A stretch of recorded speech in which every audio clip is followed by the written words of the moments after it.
வணக்கம். மாலை முரசு செய்திகள் தொலைக்காட்சியில் 50 முக்கிய செய்திகளை விரைவாகவும் துல்லியமாகவும் அரை மணியில் பார்க்கலாம்.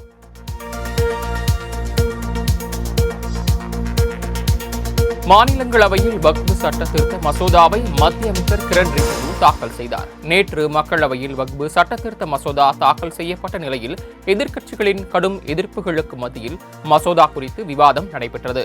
மசோதா மீதான வாக்கெடுப்பில் ஆதரவாக 288 வாக்குகளும் எதிராக 232 வாக்குகளும் கிடைத்ததால் மக்களவையில் மசோதா நிறைவேற்றப்பட்டது. இதனையடுத்து மாநிலங்களவையில் நிறைவேற்றுவதற்காக தாக்கல் செய்யப்பட்டுள்ளது குறிப்பிடத்தக்கது.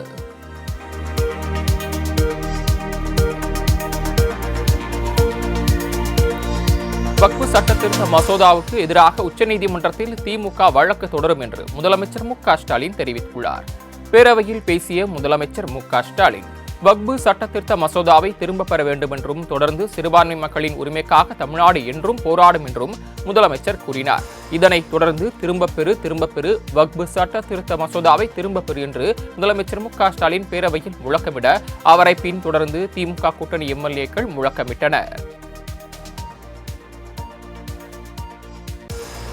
மத்திய அரசு இஸ்லாமியர்களுக்கும் கிறிஸ்தவர்களுக்கும் எதிராக இருப்பது போல மாயையை திமுக உருவாக்குவதாக பாஜக எம்எல்ஏ நயினார் நாகேந்திரன் சாடியுள்ளார். வக்ஃபு சட்ட திருத்த மசோதாவிற்கு எதிர்ப்பு தெரிவிக்கும் வகையில் ஆளும் கட்சி எம்எல்ஏக்கள் கருப்பு பேட்ஜ் அணிந்து சட்டப்பேரவை வந்தனர். அத்துடன் வக்ஃபு மசோதாவுக்கு எதிராக முதலமைச்சர் பேசினார். இதற்கு எதிர்ப்பு தெரிவித்து பாஜக எம்எல்ஏக்கள் வெளிநடப்பு செய்தனர். பின்னர் சட்டமன்ற வளாகத்தில் செய்தியாளர்களை சந்தித்த நயினார் நாகேந்திரன் 2026 தேர்தல் வரவுள்ள நிலையில் பாஜக குறித்து தவறான கருத்துக்களை திமுக பரப்புகிறது என குற்றம் சாட்டினார். இந்திய அரசியலமைப்பு சட்டத்தின் மீது மேலும் ஒரு தாக்குதலை பாசிஸ்டுகள் நடத்தியுள்ளதாக துணை முதலமைச்சர் உதயநிதி ஸ்டாலின் கண்டனம் தெரிவித்துள்ளார். இது தொடர்பாக தனது எக்ஸ் பக்க பதிவில் இஸ்லாமிய மக்களின் உரிமைக்கும் விருப்பத்திற்கும் எதிராக வக்ஃபு வாரிய திருத்த சட்ட மசோதாவை மக்களவையில் மத்திய அரசு நிறைவேற்றியுள்ளதாகவும் அது வன்மையாக கண்டிக்கத்தக்கது என்றும் குறிப்பிட்டுள்ளார். பெரும்பான்மை எண்ணிக்கை என்பது நாட்டு மக்களுக்கு நன்மை செய்யவே தவிர மக்களின் உரிமைகளை பறிப்பதற்கும் வஞ்சிப்பதற்கும் அல்ல என்பதை பாசிஸ்டுகளுக்கு திமுக புரிய வைக்கும் என்றும் அவர் கூறியுள்ளார். ஜனநாயகத்திற்கு எதிரான வக்ஃபு சட்ட திருத்த மசோதாவை மத்திய அரசு திரும்ப பெற வேண்டும் என தமிழக வெற்றிக் கழகத்தின் தலைவர் விஜய் வலியுறுத்தியுள்ளார். அவரது அறிக்கையில் மக்களவையில் நிறைவேற்றப்பட்டுள்ள வக்ஃபு சட்ட திருத்த மசோதா மதச்சார்பற்ற இந்திய ஜனநாயகத்தின் அடிப்படை கொள்கைகளையும் அரசியல் அமைப்பின் மாண்பையும் மீண்டும் ஒருமுறை கேள்விக்குள்ளாக்கியுள்ளதாக கூறியுள்ளார். இஸ்லாமிய சகோதரர்களுக்கு எதிரான அரசியலை கையில் எடுத்துள்ள மத்திய பாஜக அரசுக்கு வன்மையான கண்டனங்களை தெரிவித்துள்ள அவர் இதனை திரும்ப பெறாவிட்டால் சட்ட போராட்டம் நடத்தப்படும் என குறிப்பிட்டுள்ளார். வக்ஃபு திருத்த சட்டத்தை திரும்ப பெற வலியுறுத்தி தமிழ்நாடு முழுவதும் தமிழக வெற்றிக் கழகம் சார்பில் நாளை போராட்டம் நடைபெற உள்ளது.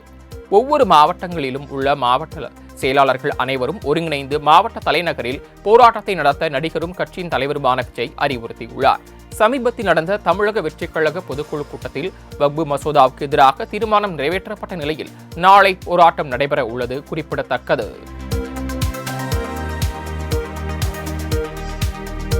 வக்ஃபு வாரிய திருத்த சட்டத்தை பாமக ஆதரிக்கவில்லை என்பதால் தான் தமிழக அரசின் தீர்மானத்தை பாமக உறுப்பினர்கள் ஆதரித்ததாக அக்கட்சி நிறுவனர் ராமதாஸ் தெரிவித்துள்ளார். விழுப்புரம் மாவட்டம் திண்டிவனத்தை அடுத்த தைலாபுரம் தோட்டத்தில் செய்தியாளர்களிடம் பேசிய அவர் இலங்கை செல்லும் பிரதமர் மோடி கச்சத்தீவை மீட்பது குறித்தும் இருநாட்டு மீனவர்களும் முறை வைத்து மீன்பிடிப்பது தொடர்பாகவும் அந்நாட்டு அதிபரிடம் பேச்சு நடத்த வேண்டும் என வலியுறுத்தியுள்ளார். சாதிவாரி கணக்கெடுப்பிற்கு பின்னர் இடஒதுக்கீடு சட்டத்தை 9வது அட்டவணையில் சேர்க்க வேண்டுமென்ற தெலுங்கானா அரசின் நிலைப்பாட்டை தான் வரவேற்பதாகவும் ராமதாஸ் செய்தியாளர்களிடம் தெரிவித்தார்.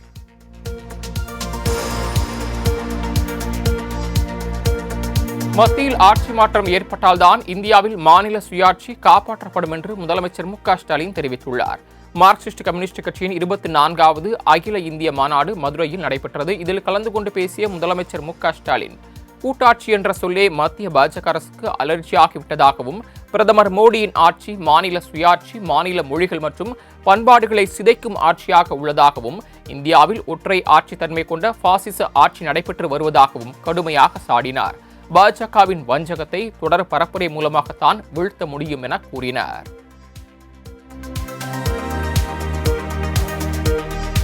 கச்சத்தீவை மீட்பதற்கு உடனடியாக நடவடிக்கை எடுக்க வலியுறுத்தி பிரதமர் மோடிக்கு முதலமைச்சர் ஸ்டாலின் கடிதம் ஒன்றை எழுதியிருக்கிறார். இலங்கை சிறையில் உள்ள மீனவர்கள் மற்றும் படகுகளையும் நல்லெண்ண அடிப்படையில் மீட்டுக் கொண்டு வர வேண்டும் எனவும், கச்சத்தீவு மீட்பு தொடர்பாக சட்டப்பேரவையில் ஒருமனதாக நிறைவேற்றப்பட்ட தீர்மானத்தையும் அவர் தனது கடிதத்தில் குறிப்பிட்டுள்ளார். தமிழக மீனவர்களின் பாரம்பரிய மீன்பிடி உரிமைகளை நிரந்தரமாக பாதுகாக்க வேண்டும் என்றும், இந்திய இலங்கை ஒப்பந்தத்தை விரைவில் மறு ஆய்வு செய்து கச்சத்தீவை மீட்க உரிய நடவடிக்கை எடுக்க வேண்டும் என்றும் பிரதமர் மோடியை கடிதத்தின் வாயிலாக முதலமைச்சர் ஸ்டாலின் கேட்டுக் கொண்டுள்ளார். சென்னையில் காரல் மார்க்ஸ் சிலை நிறுவப்படும் என சட்டப்பேரவையில் முதலமைச்சர் ஸ்டாலின் அறிவித்துள்ளார். தமிழ்நாடு சட்டப்பேரவையில் முதலமைச்சர் 110 விதியின் கீழ் 2 அறிவிப்புகளை வெளியிட்டார். அதன்படி ஜெர்மனியில் பிறந்து உலகம் முழுவதும் வாழும் பாட்டாளிகளின் தோழராக உருவெடுத்த காரல் மார்க்ஸை போற்றும் வகையில் சென்னையில் சிலை நிறுவப்படும் என அறிவித்தார். இதனையடுத்து கச்சத்தீவுக்கு எதிராக நாடாளுமன்றத்தில் முழங்கியவர் மூக்கையா தேவர் என புகழாரம் சூட்டிய முதலமைச்சர் உசிலம்பட்டியில் அவருக்கு மணிமண்டபம் அமைக்கப்படும் எனவும் அறிவித்தார். வீச்செருவாளையும் வேல்கம்பையும் தூக்கி பிடித்த சமுதாயம் என சட்டப்பேரவையில் அதிமுக எம்எல்ஏ செல்லூர் ராஜு காரசாரமாக பேசினார். உசிலம்பட்டியில் PK மூக்கையா தேவருக்கு மணிமண்டபம் அமைக்கப்படும் என்ற அறிவிப்பை வரவேற்று பேசிய செல்லூர் ராஜு மீண்டும் மீண்டும் வீச்செருவாள் வேல்கம்பு தூக்கிய சமுதாயம் என கூறினார்.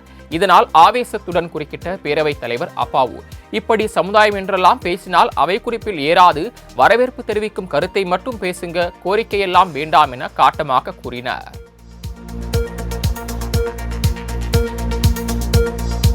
வரும் செப்டம்பர் மாதத்தில் நெல் குவிண்டால் ஒன்றுக்கு 2500 ரூபாயாக உயர்த்தி வழங்கப்படும் என அமைச்சர் MRK பன்னீர்செல்வம் தெரிவித்துள்ளார். சட்டப்பேரவையில் கேள்வி பதில் நேரத்தின் போது திமுகவின் தேர்தல் அறிக்கையின் போது நெல் குவிண்டால் ஒன்றுக்கு 2500 ரூபாயாகவும், அதேபோல கரும்பு டன் ஒன்றுக்கு 4000 ரூபாயாகவும் உயர்த்த வழங்கப்படும் என அறிவிக்கப்பட்டது. அந்த வாக்குறுதியை நிறைவேற்றுவீர்களா என எதிர்க்கட்சித் தலைவர் எடப்பாடி பழனிசாமி கேள்வி எழுப்பினார். அதற்கு பதிலளித்த அமைச்சர், செப்டம்பர் மாதத்தில் வாக்குறுதி நிறைவேற்றப்படுவதுடன் விரைவில் கரும்பு டன் ஒன்றுக்கு 4000 ரூபாயாக உயர்த்தி வழங்கப்படும் என்றும் அறிவித்தார். சென்னை லூப் சாலையில் பொது போக்குவரத்தை தடை செய்து மீனவர்கள் பாதுகாப்பு மண்டலமாக அறிவிக்க கோரி மீனவ கிராம மக்கள் போராட்டத்தில் ஈடுபட்டதால் பரபரப்பு நிலவியது. லூப் சாலையை பொது போக்குவரத்தாக மாற்றியதன் காரணமாக தங்களது வாழ்வாதாரம் கடுமையாக பாதிக்கப்படுவதாகவும், எனவே லூப் சாலையை பொது போக்குவரத்திற்கு தடை செய்ய வேண்டும் என வலியுறுத்தினர். தமிழக அரசு தங்களது கோரிக்கையை நிறைவேற்ற நடவடிக்கை எடுக்கவில்லை எனில் அடுத்த கட்டமாக தமிழகம் முழுவதும் உள்ள மீனவ கிராம மக்களை திரட்டி தீவிரமாக போராட்டம் மேற்கொள்வோம் என மீனவ கிராம மக்கள் எச்சரிக்கை விடுத்தனர். தூத்துக்குடி மாவட்டம் சாத்தான்குளம் தந்தை மகன் கொலை வழக்கில் விசாரணை ஏன் தாமதமாகிறது என உயர்நீதிமன்ற மதுரை கிளை நீதிபதி சரமாரியாக கேள்வி எழுப்பியுள்ளார். சாத்தான்குளத்தில் தந்தை ஜெயராஜ் மற்றும் மகன் பென்னிக்ஸை போலீசார் 2020ஆம் ஆண்டு விசாரணைக்கு அழைத்துச் சென்று தாக்கியதில் இருவரும் உயிரிழந்தனர். இந்த வழக்கில் இன்ஸ்பெக்டர் ஸ்ரீதர் ஜாமீன் கோரிய மனு விசாரணைக்கு வந்தது. இதனை விசாரித்த நீதிபதி சிபிஐ தரப்பில் பதில் மனு தாக்கல் செய்ய உத்தரவிட்டு வழக்கு விசாரணையை ஒத்திவைத்தனர்.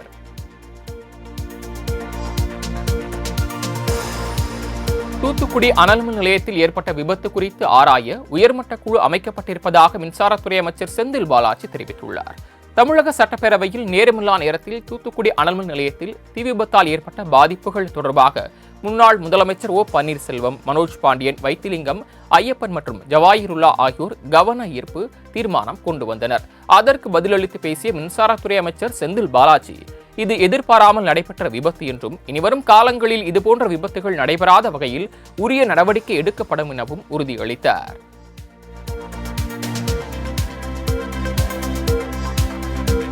சட்டப்பேரவையில் திமுக எம்எல்ஏக்களுக்கும் தனக்கும் பல்வேறு கருத்து மோதல்கள் இருந்தாலும் தற்போது வரை தமிழக வாழ்வுரிமை கட்சி திமுக கூட்டணியில் பலமாக உள்ளதாக அக்கட்சியின் தலைவர் வேல்முருகன் தெரிவித்துள்ளார். சென்னை அரும்பாக்கத்தில் நடைபெற்ற கட்சி மாநில செயற்குழு கூட்டத்தில் பங்கேற்ற பின் செய்தியாளர்களை அவர் சந்தித்தார். அப்போது பேசிய அவர், தாவேகாவுடன் கூட்டணி அமையுமா என்ற கேள்விக்கு காலம்தான் பதில் சொல்லும் என்றார். மேலும் முல்லை பெரியாறு அணை குறித்து அவதூறு பரப்பும் எம்புரான் திரைப்படத்தை தடை செய்ய வேண்டும் என கவனஈர்ப்பு தீர்மானம் கொண்டுவர சட்டப்பேரவையில் வலியுறுத்த உள்ளதாகவும் கூறினார்.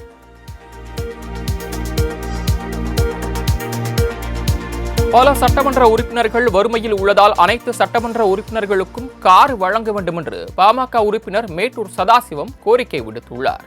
வருவாய்த்துறை மானிய கோரிக்கை மீதான விவாதத்தில் பங்கேற்று பேசிய அவர், நகராட்சியில் 500 ஓட்டு வாங்கும் மக்கள் பிரதிநிதிக்கு கூட அரசு சார்பில் கார் கொடுக்கின்றனர் என்றும், ஆனால் சட்டமன்ற உறுப்பினர்களுக்கு கார் வழங்குவது இல்லை என்றும் அவர் வருத்தத்துடன் கூறினார். முன்னதாக எனது குலதெய்வம் என்று கூறி சற்று இடைவெளி விட்டு அண்ணாமலையாரை வணங்கி என பேச்சை தொடங்கிய போது அவையில் சிரிப்பலை ஏற்பட்டது.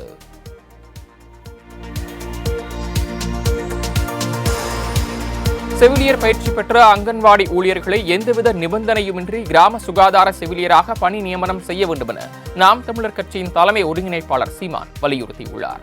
இது தொடர்பாக அவர் வெளியிட்டுள்ள அறிக்கையில், கிராம சுகாதார செவிலியருக்கான சிறப்பு பயிற்சி பெற்ற 1400 அங்கன்வாடி ஊழியர்களை கிராம சுகாதார செவிலியராக பணி நியமனம் செய்ய கடந்த 4 ஆண்டுகளாக தமிழக அரசு மறுப்பது கண்டனத்திற்குரியது என்று குறிப்பிட்டுள்ளார்.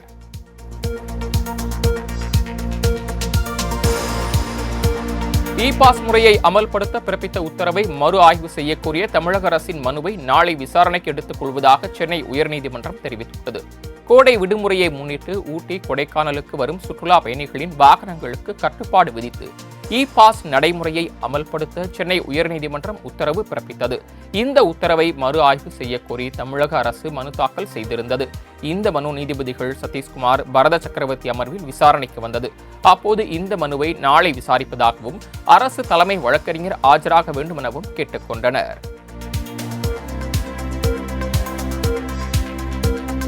சென்னை கோயம்பேடு மார்க்கெட்டில் உணவு பாதுகாப்புத்துறை அதிகாரியை கண்டித்து பழ வியாபாரிகள் போராட்டத்தில் ஈடுபட்டனர். தர்பூசணி பழத்தில் ஊசி செலுத்தப்படுவதாக வதந்தி பரப்பிய உணவு பாதுகாப்புத்துறை அதிகாரி சதீஷ்குமாரை கண்டித்தும் அவர் மீது நடவடிக்கை எடுக்க வலியுறுத்தியும் 50க்கும் மேற்பட்ட பழ வியாபாரிகள் தர்பூசணி பழங்களை சாலையில் உடைத்தும் அவற்றை சாப்பிட்டும் நூதன போராட்டத்தில் ஈடுபட்டதால் அப்பகுதியில் பரபரப்பு ஏற்பட்டது.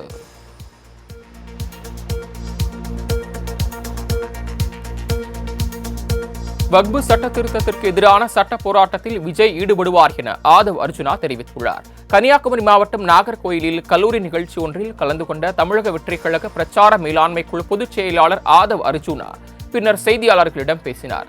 அப்போது மத்திய அரசு கொண்டு வந்திருப்பது இஸ்லாமியர்களுக்கு எதிரான கருப்பு சட்டம் என்பதை தமிழக வெற்றிக் கழகம் பதிவு செய்துள்ளதாகவும் அதனை கடுமையாக எதிர்ப்பதாகவும் கூறினார். மேலும் 2026 சட்டமன்ற தேர்தலில் தமிழக வெற்றிக் கழகத்துடன் இதுவரை எந்த ஒரு கட்சியும் கூட்டணி பேச்சுவார்த்தை நடத்தவில்லை எனவும் ஆதவ் அர்ஜுனா தெரிவித்தார்.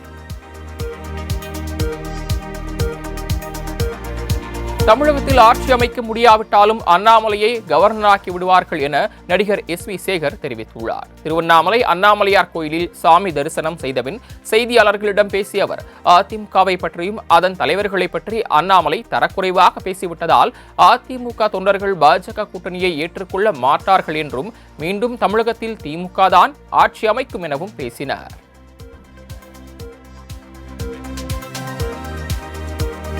தனது சகோதரர் ராம்குமார் பெற்ற 3 கோடி ரூபாய் கடனுக்காக தனக்கு சொந்தமான 150 கோடி ரூபாய் மதிப்பிலான சொத்துக்களை முடக்க வேண்டாம் என நடிகர் பிரபு கோரியுள்ளார். சிவாஜி கணேசனின் பேரன் துஷ்யந்த் மற்றும் அவரது மனைவி பட தயாரிப்பிற்காக கடன் வாங்கிய நிலையில் வட்டியுடன் 9 கோடி 39 லட்சம் ரூபாயை திருப்பி செலுத்தவில்லை என கடன் அளித்த நிறுவனம் வழக்கு தொடர்ந்தது. இதனையடுத்து சிவாஜி கணேசனின் வீட்டை ஜப்தி செய்ய சென்னை உயர்நீதிமன்றம் உத்தரவிட்ட நிலையில் அதற்கு எதிர்ப்பு தெரிவித்து நடிகர் பிரபு மனு தாக்கல் செய்தார்.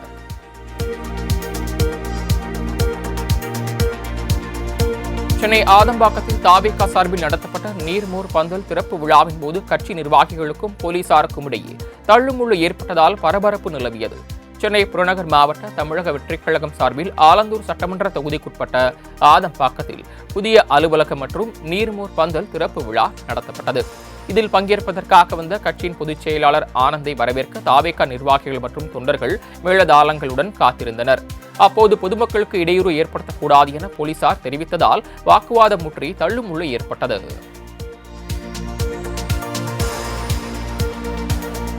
தென்கிழக்கு அரபிக்கடல் மற்றும் தெற்கு கேரள பகுதிகளின் மேல் வளிமண்டல கீழடுக்கு சுழற்சி நிலவி வருவதன் காரணமாக தமிழகத்தின் பல்வேறு மாவட்டங்களில் ஒரு சில இடங்களில் மழை பெய்கிறது. தென் தமிழகத்தின் அநேக இடங்களிலும் அதேபோல வட தமிழகத்தின் ஒரு சில இடங்களிலும் மழைக்கு வாய்ப்பிருப்பதாக வானிலை ஆய்வு மையம் தெரிவித்துள்ளது. இதனையடுத்து நீலகிரி, கோவை, திருப்பூர், ஈரோடு, தேனி, திண்டுக்கல், மதுரை, விருதுநகர், சிவகங்கை, தென்காசி, கன்னியாகுமரி, நெல்லை உள்ளிட்ட 17 மாவட்டங்களில் நாளை கனமழைக்கு வாய்ப்பிருப்பதாக வானிலை ஆய்வு மையம் கணித்துள்ளது.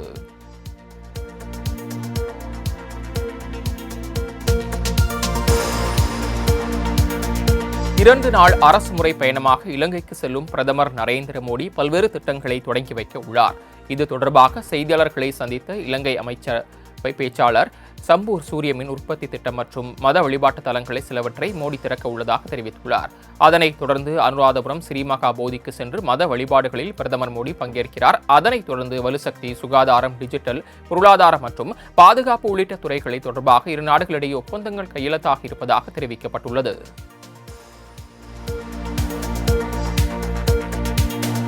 நாட்டின் பிரச்சினைகள் குறித்து மத்திய அரசு என்ன நடவடிக்கை எடுத்து வருகிறது என மக்களவையில் எதிர்க்கட்சித் தலைவர் ராகுல் காந்தி கேள்வி எழுப்பியுள்ளார். இதுகுறித்து மக்களவையில் பேசிய அவர், சீனாவிடமிருந்து நமது நிலங்களை மீட்க வேண்டும் என தெரிவித்தார். இதுகுறித்து பிரதமரும் ஜனாதிபதியும் சீன அரசுக்கு கடிதம் வாயிலாக எழுத்துப்பூர்வமாக தெரிவித்த அவர், நிலங்களை அரசு மீட்டு தர வலியுறுத்தினார். மேலும் அமெரிக்காவின் பரஸ்பர வரி நம்மை முற்றிலும் அழித்துவிடும் எனவும், இந்த பிரச்சினைகளை தீர்க்க அரசு என்ன நடவடிக்கை எடுத்து வருகிறது எனவும் வினவினார்.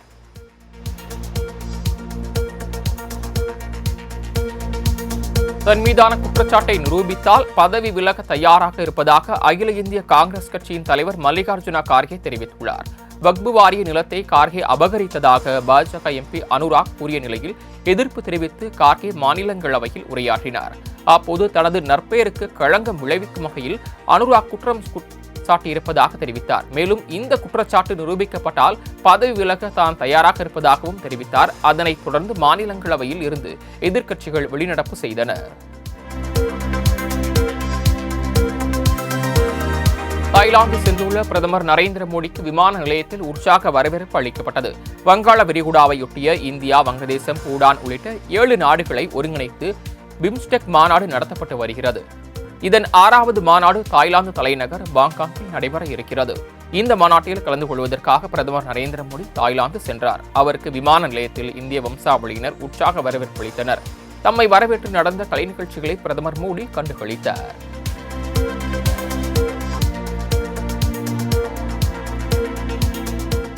பெங்களூரு கேஆர்புரம் ரயில் நிலையத்தில் இளம்பெண் கடத்தப்பட்டு பாலியல் வன்கொடுமைக்கு ஆளானதாக அதிர்ச்சி தகவல் வெளியாகியிருக்கிறது.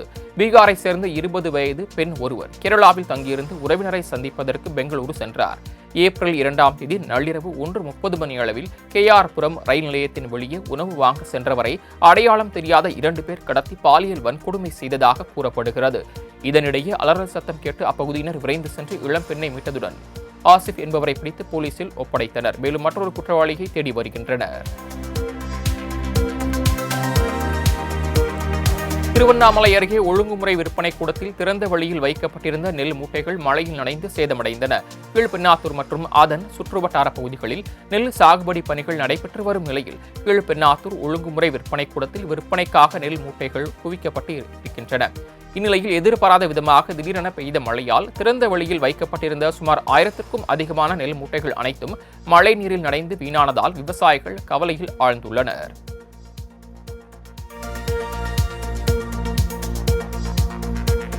விழுப்புரம் மாவட்டம் செஞ்சி ஒழுங்குமுறை விற்பனை கூடத்தில் வைக்கப்பட்டிருந்த 6000க்கும் மேற்பட்ட நெல் மூட்டைகள் மழையில் நனைந்து சேதமடைந்துள்ளன. செஞ்சி மற்றும் அதன் சுற்றுவட்டார பகுதிகளில் இன்று காலை கனமழை வெளுத்து வாங்கியது. செஞ்சி ஒழுங்குமுறை விற்பனை கூடத்தில் விவசாயிகள் கொண்டு வந்த 6000க்கும் மேற்பட்ட நெல் மூட்டைகள் மழையில் நனைந்து சேதமடைந்துள்ளன. நெல் மூட்டைகளை குடோனில் உள்ள வைப்பதற்காக அதிகாரிகள் நடவடிக்கை எடுக்க வேண்டும் என விவசாயிகள் கோரிக்கை விடுத்துள்ளனர். மதுராந்தகத்தில் அரசு நேரடி நெல் கொள்முதல் நிலையத்தில் வைக்கப்பட்டிருந்த 10,000 நெல் மூட்டைகள் மழையில் நனைந்து சேதமடைந்தன. செங்கல்பட்டு மாவட்டம் மதுராந்தகம் மற்றும் அதன் சுற்றுவட்டார பகுதிகளில் பரவலாக மழை பெய்தது. இதன் காரணமாக மதுராந்தகம் சுற்றுவட்டார பகுதிகளில் உள்ள விவசாயிகளிடமிருந்து கொள்முதல் செய்யப்பட்டு அரசு நேரடி நெல் கொள்முதல் நிலையத்தில் வைக்கப்பட்டிருந்த சுமார் 10,000க்கும் மேற்பட்ட நெல் மூட்டைகள் மழையில் நனைந்து சேதமடைந்துள்ளன. அதிகாரிகளின் மெத்தன போக்கே இந்த நிலைக்கு காரணம் என குற்றம் சாட்டியுள்ள விவசாயிகள் நெல் மூட்டைகளை கொள்முதல் நிலையத்திலிருந்து உடனடியாக எடுத்துச் செல்ல வேண்டும் என கோரிக்கை விடுத்துள்ளனர்.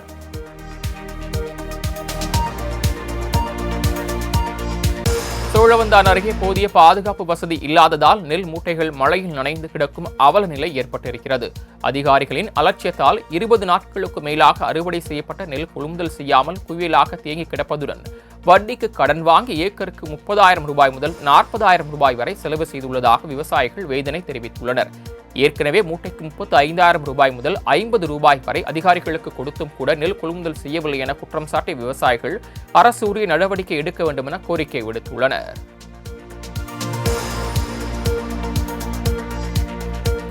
கள்ளக்குறிச்சி மாவட்டம் சங்கராபுரம் சுற்று வட்டார பகுதிகளில் பெய்த தொடர் கனமழையால் கூரை வீட்டிற்குள் தண்ணீர் புகுந்தது. சங்கராபுரம் மற்றும் அதன் சுற்று வட்டார பகுதியில் சுமார் 3 மணி நேரத்திற்கு மேலாக மழை பெய்தது. இடைவிடாது நீடித்த மழையால் தாழ்வான பகுதிகளை மழைநீர் சூழ்ந்ததோடு சாலைகளிலும் மழைநீர் பெருக்கெடுத்து ஓடியது. நிலையில் நெடுமானூர் கிராமத்தில் உள்ள ராஜகண்ணு என்பவரது கூரை வீட்டுக்குள் மழைநீர் புகுந்ததால் வீட்டு உபயோகப் பொருட்கள் அனைத்தும் நீரில் நனைந்து முற்றிலும் வீணாகின. இதனால் கவலை அடைந்த ராஜாக்கண்ணு அரசு சார்பில் கான்கிரீட் வீடு கட்டித்தர வேண்டும் என கோரிக்கை விடுத்துள்ளார்.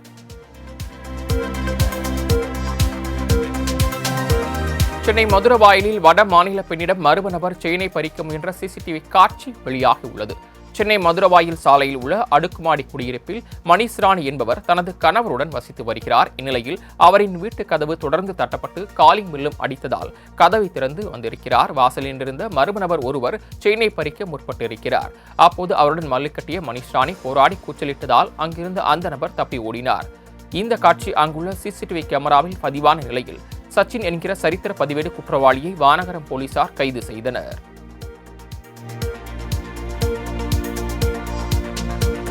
சென்னை MPK நகர் பகுதியில் வலி நிவாரண மாத்திரைகளை விற்பனை செய்த 7 பேரை போலீசார் கைது செய்தனர். MKP நகர் காவல் நிலையத்திற்குட்பட்ட பகுதிகளில் வலி நிவாரண மாத்திரைகள் விற்பனை செய்யப்படுவதாக போலீசாருக்கு தகவல் வந்ததை அடுத்து 7 பேரை போலீசார் கைது செய்தனர். தென்காசி காசி விஸ்வநாதர் கோயிலில் கும்பாபிஷேகத்திற்கு இடைக்கால தடை விதித்து உயர்நீதிமன்ற மதுரை கிளை உத்தரவிட்டுள்ளது. இங்கு புனரமைப்பு பணிகள் முழுமையாக நிறைவடையும் வரை கும்பாபிஷேகம் நடத்த இடைக்கால தடை விதிக்க வேண்டும் என்றும் கோயிலின் தற்போதைய நிலை குறித்து ஆய்வு செய்ய வழக்கறிஞர் ஆணையரை நியமித்தும் அரசு வழங்கிய நிதியை மோசடி செய்த நபர்கள் மீது உரிய நடவடிக்கை எடுக்க கோரியும் வழக்கு தொடரப்பட்ட நிலையில் தற்போது கும்பாபிஷேகத்திற்கு இடைக்கால தடை விதிக்கப்பட்டுள்ளது. நாகர்கோயிலில் தனியார் கல்லூரி ஆண்டு விழாவில் மாணவர்கள் அரசியல் கட்சி கொடிகளை போட்டி போட்டு பயன்படுத்தியது அதிர்ச்சியை ஏற்படுத்தியுள்ளது. கன்னியாகுமரி மாவட்டம் நாகர்கோயிலில் உள்ள அக்கல்லூரியில் நடைபெற்ற ஆண்டு விழாவில் ஆதவ் அர்ஜுனா பேசும்போது அங்கிருந்த மாணவர்கள் விஜயின் தாவேகா கொடியை காண்பித்துள்ளனர். இதற்கு ஆதவ் அர்ஜுனா வாழ்த்து தெரிவித்திருக்கிறார்.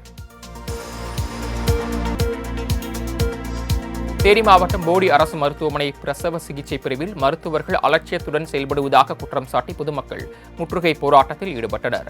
போடியைச் சேர்ந்த கர்ப்பிணியான சரண்யா இரவு 1 மணியளவில் நீர்க்குடம் உடைந்த நிலையில் அரசு மருத்துவமனையில் பிரசவத்திற்காக அனுமதிக்கப்பட்டார். அப்போது பணி மருத்துவர் சுகந்தி வராததால் சிகிச்சை அளிக்காமல் அலைக்கழிக்கப்பட்டு காலை 6 மணி அளவில் பிரசவம் பார்க்கப்பட்டதாக கூறப்படுகிறது.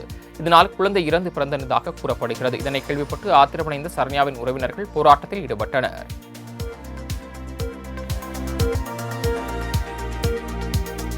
திருத்தணியில் கல்லூரி மாணவர்கள் அரசு பேருந்து படியில் தொங்கியவாறு செல்லும் காட்சிகள் இணையத்தில் பரவி வருகிறது. திருத்தணி நகராட்சியில் அண்ணா பேருந்து நிலையத்தில் இருந்து நாள்தோறும் 30க்கும் மேற்பட்ட அரசு பேருந்துகள் இயங்கி வருகிறது. இந்நிலையில் திருத்தணி சுப்பிரமணிய சாமி அரசு கலைக்கல்லூரியைச் சேர்ந்த மாணவர்கள் அரசு பேருந்தில் கூட்ட நெரிசல் காரணமாக படியில் தொங்கியவாறு பயணித்தனர். மேலும் கல்லூரியின் பெயரை சொல்லி ஜே போட்டு கூக்குரலிட்டதால் பிற பயணிகள் அதிருப்திக்குள்ளாயினர்.